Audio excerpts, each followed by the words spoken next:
Naging taimtim, tahimik at payapa ang pagunita ng Semana Santa sa buong Riyong Bicol ngayong taon, isang patunay sa maayos na koordinasyon at masusing paghanda ng mga otoridad, partikular ng Pro-5.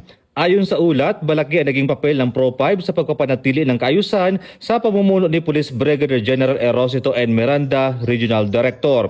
Mula March 29 hanggang April 5, 2026, naging mas pinaigting ang presensya ng kapulisan sa iba't ibang bahagi ng rehiyon sa pamamagitan ng kanilang deployment plan na kapaloob sa inisatibong Kasurong Care o Crowd Management and Response Initiatives. Sa ilalim ng programang ito, pinapatupad ang maximum deployment ng mga pulis sa mga pangunahing simbahan, pilgrimage sites, transport terminals at iba pang lugar na dinarayo ng publiko sa panahon ng Semana Santa. Layo nitong matiyak ang kaligtasan ng mga deboto at turista na lumalahok sa mga gawaing pangreliyon gaya ng prosesyon, bisita iglesia at iba pang tradisyonal na aktibidad. Bukod sa visibility ng mga pulis, naging maagap din ang Pro-5 sa pagbibigay ng paalala sa publiko ukol sa pag-iingat lalo sa mga taong lugar sa panahon ng pagbibiyahe. Naglatag din sila ng mga assistance desk at help centers upang agad na matagunan ang pangangailangan ng mamamayan kabilang ng mga medical assistance, direksyon at agarang responde sa anumang insidente.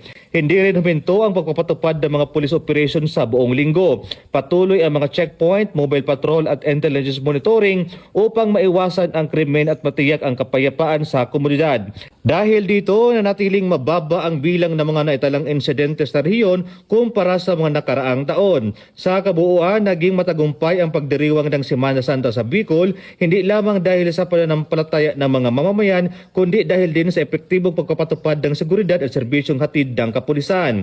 Nagpaabot naman ng taus-pusong pasasalamat si Police Brigadier General Erosito N. Miranda sa publiko at sa buong hanin ng kapulisan ng Pro-5. Ayon kay Police Brigadier General Miranda, ang mapayapa at ligtas na pagunita ng Semana Santa sa Rio ng Bicol ay bunga ng sama-samang pagtutulungan ng kapulisan at ng ating mga mamamayan.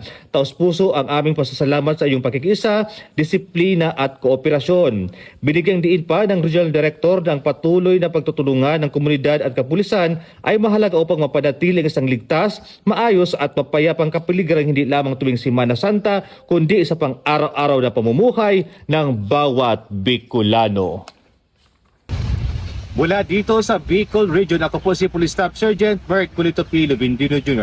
Nag-uulat para sa Police News Network at ito ang bagong PNP para sa bagong Pilipinas, serbisyong mabilis, tapat at nararamdaman.